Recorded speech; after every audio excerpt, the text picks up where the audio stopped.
há por dezenas e centenas de gerações, as pessoas que estão contaminadas, que estão convivendo com aquele ambiente, e que vão respirar aquele ar, que vão consumir aquela água, vão consumir aqueles alimentos, e aí vão surgir dois fenômenos. Primeiro, alterações genéticas fazendo com que nasçam verdadeiros monstrengos. Em segundo lugar, a explosão estatisticamente absurda de formas de câncer, como câncer do rins, câncer no fígado, mas principalmente leucemia. E isso já está documentado. E, no entanto, todos os combates que existem hoje em dia usam as armas de destruição em massa do urânio empobrecido. Significativamente, se vocês forem olhar, nenhum desses combates acontece naquela região do mundo onde estão situados os 20% do planeta que deve sobreviver. Acontecem justamente naquelas regiões onde tem um volume de população que pode ser transformada em supérflua rapidamente. É no antigo, ou no chamado terceiro mundo. Por outro lado, esse mesmo sistema ele está destruindo a democracia na forma com que nós conhecemos ela. É só nós vermos, depois do 11 de setembro, as mudanças da legislação norte-americana e a famosa lei patriótica, que todo mundo, os governantes de quase todo mundo aproveitaram para adotar em nome do combate ao terrorismo, que elimina todas as liberdades e os direitos humanos do cidadão em benefício da segurança do Estado, que elimina o direito ou elimina a necessidade de que um órgão independente, que é o judiciário, autorize a repressão.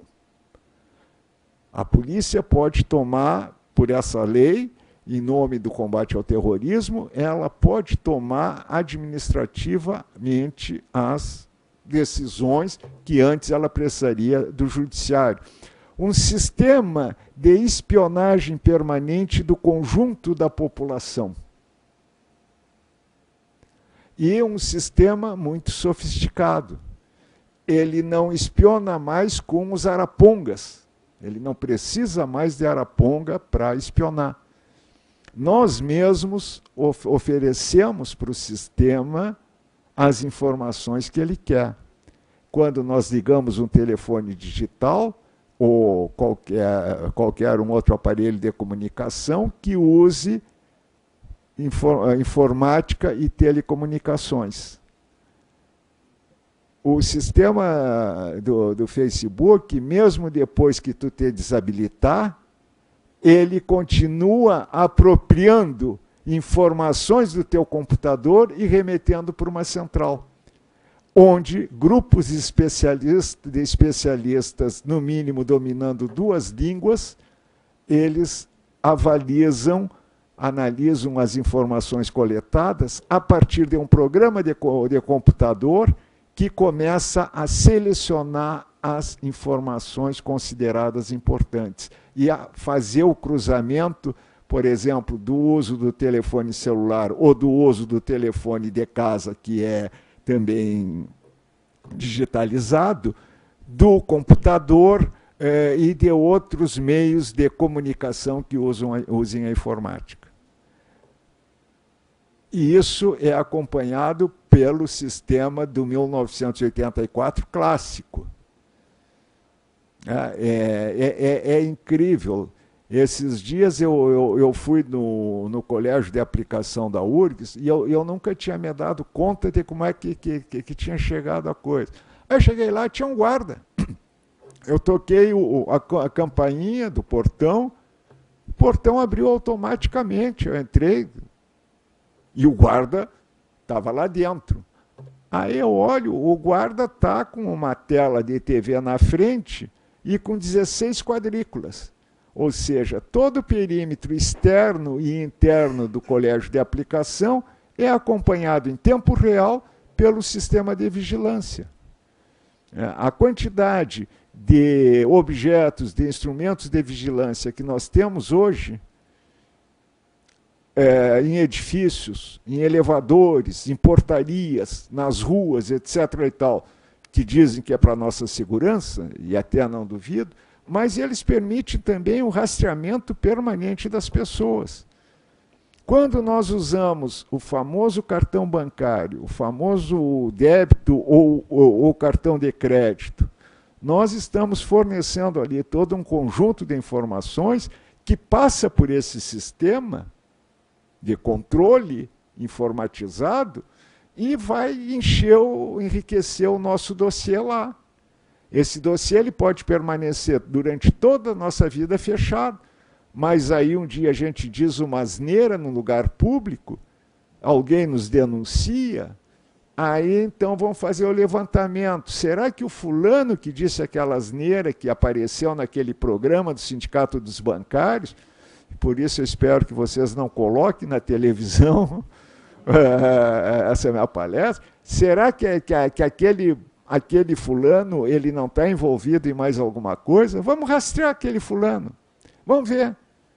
Identificam o IP do computador dele, identificam as mensagens que ele recebeu, para quem mandou, identificam os sites e os portais que ele entra, identificam as ligações de telefone celular ou de telefone fixo que ele faz, não só identificam, como também tem todos os dados do que ele ali armazenadinhos. Aí um analista lá vai e diz, não, aquele ali é só um bobalhão. É um besta, no máximo um inocente útil. Ou vão dizer, não, esse cara aqui é um perigoso, um subversivo perigoso. A formação social, a transição da nossa formação social para uma outra formação social, porque ela chegou ao seu limite, está apontando para uma barbárie potencializada. Um mundo de barbárie absoluta. E com uma série de características fascistas, fascistizantes. Quem é aqui que um dia, vendo um noticiário de televisão, não pensou intimamente, mesmo sem ter expressado para outra pessoa, mas tinha que ter matado esse vagabundo, tinha que ter matado esse bandido, esse cara que está aí roubando o trabalhador, destruindo uma família que procura preservar a civilização, a civilidade. Ele entra lá para conseguir uma pedrinha de crack, ele mata o chefe da família, ou ele mata a mãe da família, ou ele mata um dos filhos, ele comete um crime bárbaro. E o que a gente pensa no primeiro momento? Esse filho da mãe tinha mais era que matar, tinha mais era que fuzilar, tinha mais era que enforcar, tinha mais era que colocar numa árvore. E isso vai indo, passa desse marginal para o bancário e o professor que está em greve. Esses vagabundos, eles estão atrapalhando o trânsito.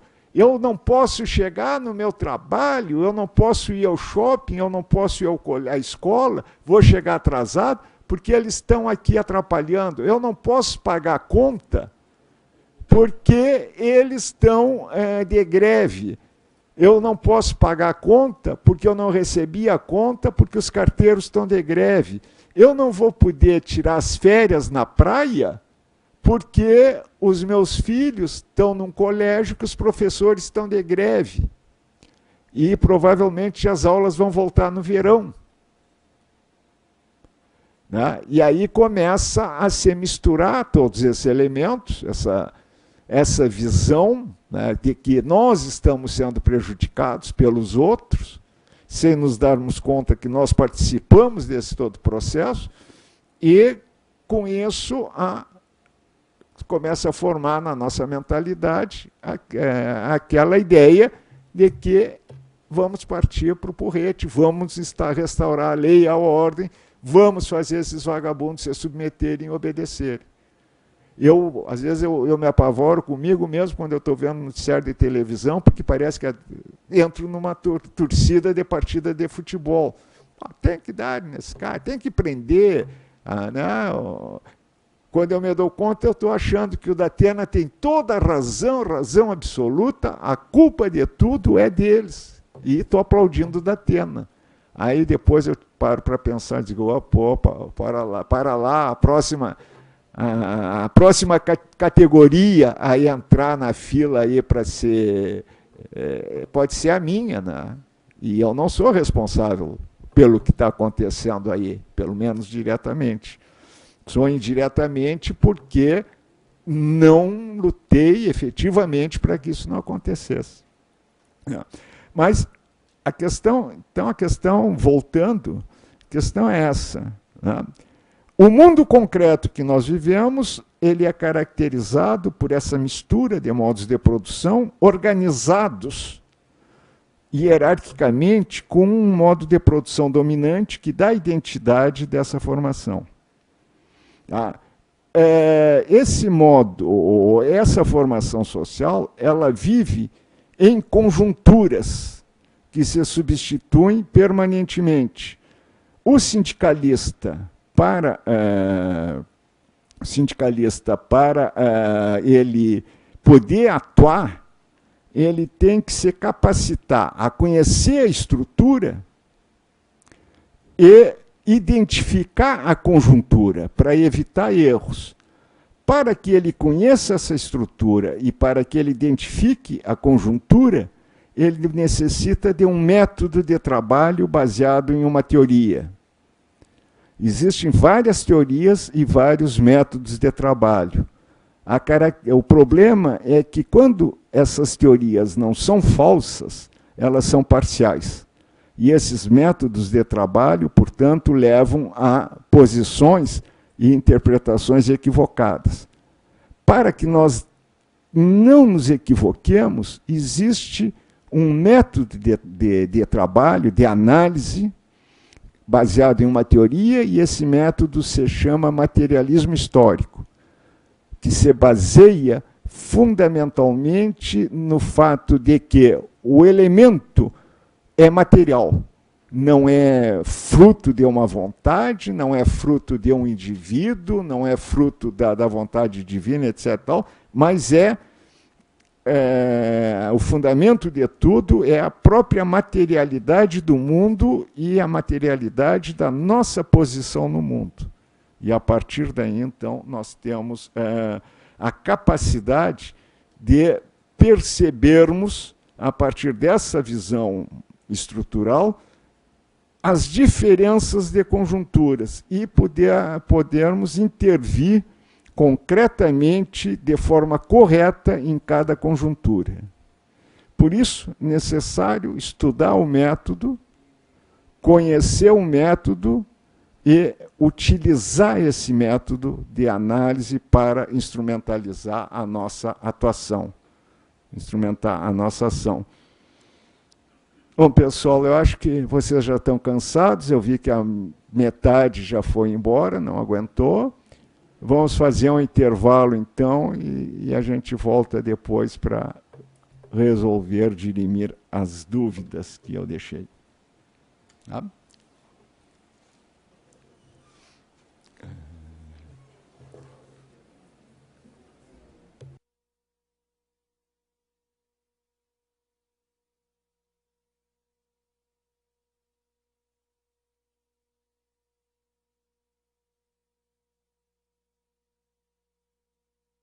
A minha exposição, ela não foi didática, ela deve ter gerado dúvidas e dificuldades. Então, a gente abre agora para o debate, vocês colocando as dúvidas e eu tentando respondê-las com uma precisão maior do que foi a exposição, que terminou sendo muito mais do que uma exposição didática, pedagógica, uma exposição meio militante, meio agitativa. Tá? Pois não?